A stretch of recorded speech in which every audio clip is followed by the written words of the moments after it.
Hello friends, welcome to my channel M with Deepti. तो अभी जो है सुबह के 4:50 हो रहे थे और आज जो डेट है वो है 5 नवंबर और आज है ट्यूसडे।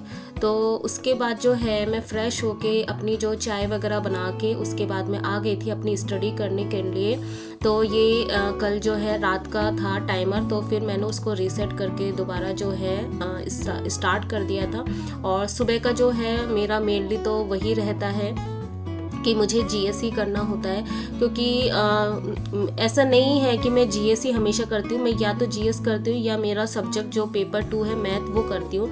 लेकिन हाँ, मैं इंग्लिश नहीं करती हूँ, वोकैब नहीं करती हूँ, क्योंकि बहुत से लोग हैं वो क्या बोलते हैं कि जो सब्जेक्ट है ना जो हार्ड लगते हैं, क्योंकि दिमाग जो है बहुत ज़्यादा फ्रेश होता है मॉर्निंग के टाइम पे, तो हमें ना वैसे सब्जेक्ट पढ़ने चाहिए जो हार्ड होते हैं। लेकिन मेरा उल्टा है, मुझे ऐसा लगता है कि जो सब्जेक्ट जो है वो इंटरेस्टेड लगता है उसी से सुबह की शुरुआत करनी चाहिए। क्योंकि एक तो क्या है हमारी, मैं जो है जनवरी से फॉलो कर रही हूँ ये अर्ली मॉर्निंग जो है, बीच बीच में छूट जाता है जैसा कि आपने देखा ही होगा। तो सुबह 4 बजे नहीं उठ पाती हो, तो वही 5-5:30 नॉर्मली मेरा ये रूटीन होता है उठने का। तो फिर भी इतने महीने होने के बाद भी फिर भी मेरे से जो है वो हैबिट हमारी नहीं हुई है। तो सुबह अगर उठते हैं और आपकी हैबिट नहीं है और आप उठ के जो है हार्ड सब्जेक्ट पढ़ते हैं तो आपको और नींद आने लगती है। तो मेरे साथ ऐसा होता है। लेकिन कई लोग ऐसा बोलते हैं कि नहीं, हमें हार्ड सब्जेक्ट जो हार्ड होते हैं, क्योंकि दिमाग बहुत फ्रेश होता है, तो आप जो है हार्ड टॉपिक करोगे तो आपको ईजिली समझ में आएगा। लेकिन मेरे साथ ऐसा नहीं है।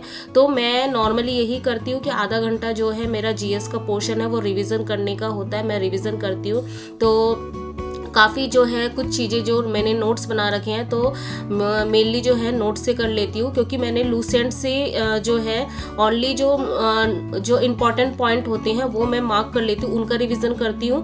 और जो शॉर्ट नोट्स मैंने बनाए हुए हैं, जैसे कि यूट्यूब चैनल में पहले लास्ट ईयर जो है केवीएस के टाइम पे फॉलो करती थी केजी जीके ट्रिक, तो उनसे भी मतलब नोट्स बनाए हुए थे, उनसे भी मैं रिवीजन करती हूँ। तो यही रहता है मॉर्निंग का टाइम मेरा स्पेशली।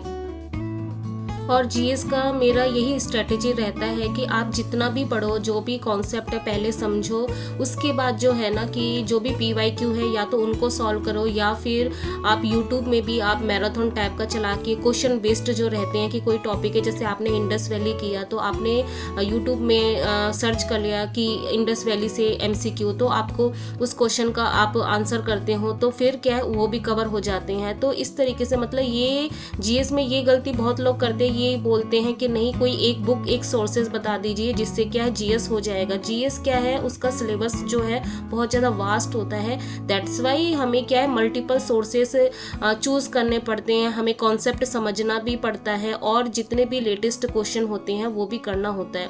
तो इसीलिए कभी कभी ऐसा होता है ना, जैसे मैं बोलती हूँ कि नहीं इंडस वैली जो जैसे कोई टॉपिक है मैंने बोला, तो उसके बाद क्या एक बार पढ़ ले तो वो एनफ नहीं होता है, वो हमें बार बार पढ़ना पड़ता है, क्योंकि बहुत सारे डिफरेंट क्वेश्चन बनते हैं। क्योंकि अभी जो कंपटीशन है वो इतना हाई हो चुका है, आप ये सोच नहीं सकते हो कि जैसे मैं पहले जैसे एग्ज़ाम देती थी, अभी ये 4-5 साल में काफ़ी चेंजेस हुए। अभी जो है एग्ज़ाम जो है, जो हमारा कंपटीशन लेवल जो है काफ़ी हाई हो चुका है। तो इसीलिए मैं यही बोलती हूँ कि अपने हिसाब से ना ऐसा करना चाहिए, टॉपर जैसी लेवल की स्ट्रेटेजी अपनानी चाहिए, जिससे हम 1% भी क्या है चांस ना ले। तो जैसे कि अभी आप देख रहे हो कि मैं ब्रेकफास्ट करते करते अपना जो मॉर्निंग का रूटीन है, मतलब डेली का जो आज का जो टारगेट है वो मैं लिख रही थी। तो टाइमर मेरा स्टॉप था, तो सुबह से जो है अप्रोक्स 2 घंटे की स्टडी हो चुकी थी। एक्चुअली क्या हुआ ना, सुबह मैंने 1.5 घंटे की स्टडी कर ली थी, क्योंकि मॉर्निंग में मुझे किचन में क्या बनाना है वो पहले से फिक्स था, तो इजीली जल्दी हो गया था। इसी की वजह से जो है मैं ज़्यादा देर पढ़ पाई। और उसके बाद जो है बर्तन जो है क्लीन करते करते मैंने जो आदित्य रंजन सर की वो वीडियो मैंने थोड़ी बहुत देख ली थी। तो इस तरीके से 20 मिनट वहाँ से मेरे कवर हो गए थे। तो मुझे आप लोगों के साथ एक बात शेयर करनी थी कि जैसा कि अभी हाल फिलहाल सबको मेरे ख्याल से अप्रोक्स लोगों को पता चल ही गया होगा कि जो DSSB में न्यू जो है 20,000 की वैकेंसी वो बोली जा रही है कि वो आने वाली है मार्च 2025 तक। तो जो भी प्रिपरेशन करना चाहते हैं, जैसे कि कई लोग ऐसे थे जो स्टार्टिंग में मुझसे पूछते थे कि दी अगर हम अभी से स्टार्ट करें तो क्या हमारा सिलेक्शन पॉसिबल है। तो उन लोगों के लिए मैं मतलब ये बोलना चाहती हूँ, जो भी फ्रेशर है जिन्होंने मतलब मतलब इस साल नहीं भरा था फॉर्म और वो उनकी प्लानिंग है कि नेक्स्ट ईयर वो अपीयर होना चाहते हैं, तो मैं ये आप अपना जो है स्टडी स्टार्ट कर सकते हो, क्योंकि अभी जो है अच्छा प्रिपरेशन का टाइम है, क्योंकि आपको सब कुछ सिलेबस वगैरह सब कुछ पता हो गया। क्योंकि जिन्होंने जैसे कि हम लोगों ने फॉर्म भरा हुआ था, हमें उस समय सिलेबस बिल्कुल भी नहीं पता था, लेकिन आप लोगों को पता है।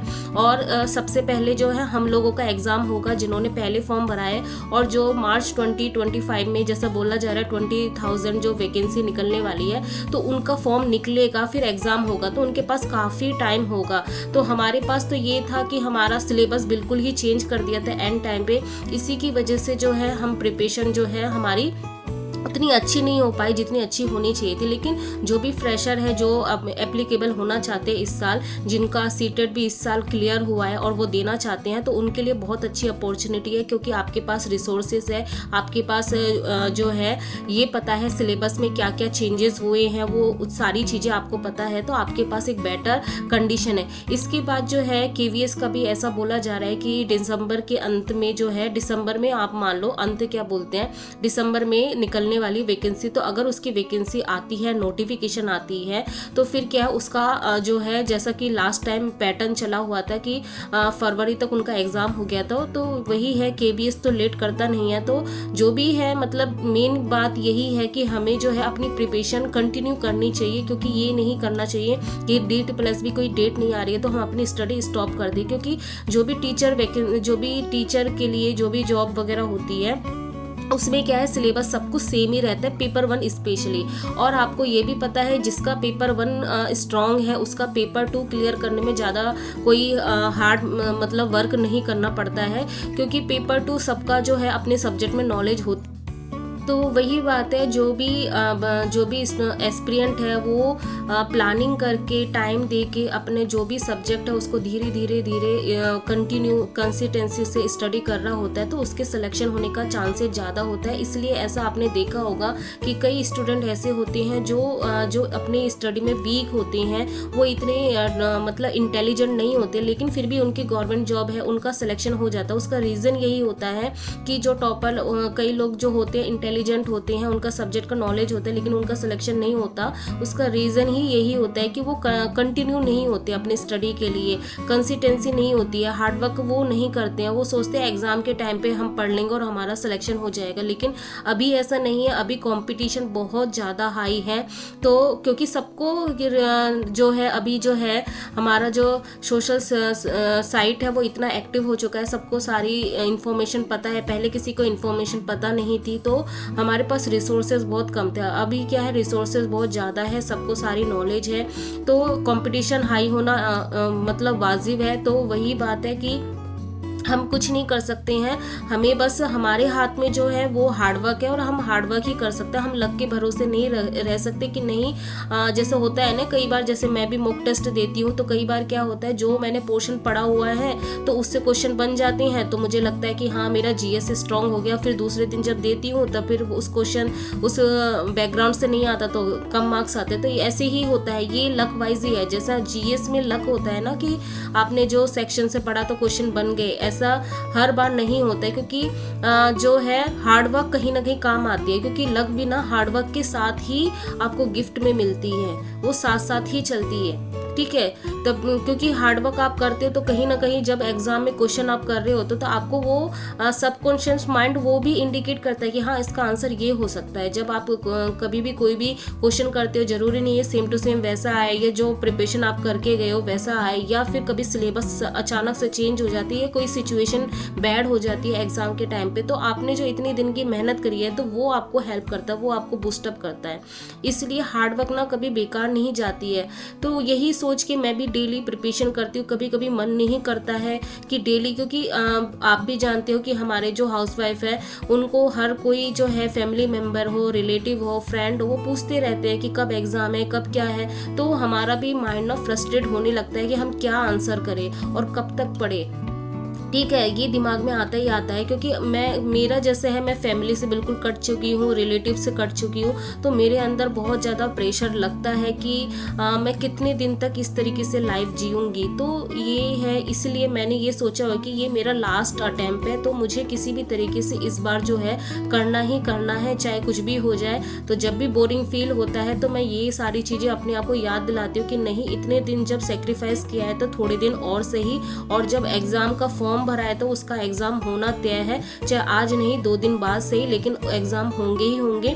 और इससे ज़्यादा लेट और नहीं होना चाहिए। मेरे ख्याल से जो है जनवरी के बाद हमें कभी भी एग्ज़ाम डेट सुनने को मिल सकती है। तो यही मैं बोलूँगी आपको भी, आप भी अपनी कंटिन्यू स्टडी करते हुए रहे, और जब भी आपको लगता है थोड़ा बहुत सिलेबस हो चुका तो आप मॉक देते रहिए, तो आपको अपने आप ही अंदर से बूस्टअप मिलेगा कि हाँ, मुझे किस पोर्शन में और कितना मेहनत करना है। तो आज जो डेट थी 5 नवंबर, और अभी जो टाइम हो रहा है 10:37। तो आज जो मैंने स्टडी की है वो भी शो कर देती हूँ। तो आज मैंने 7 आवर्स की स्टडी की है, ठीक है।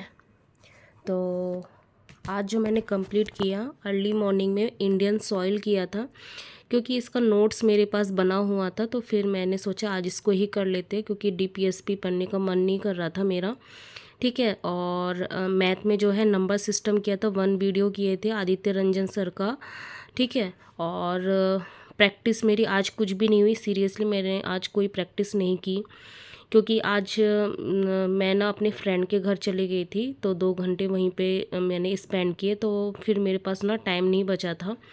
तो इस आने के बाद जस्ट फिर मैंने अपना इंग्लिश फिनिश किया।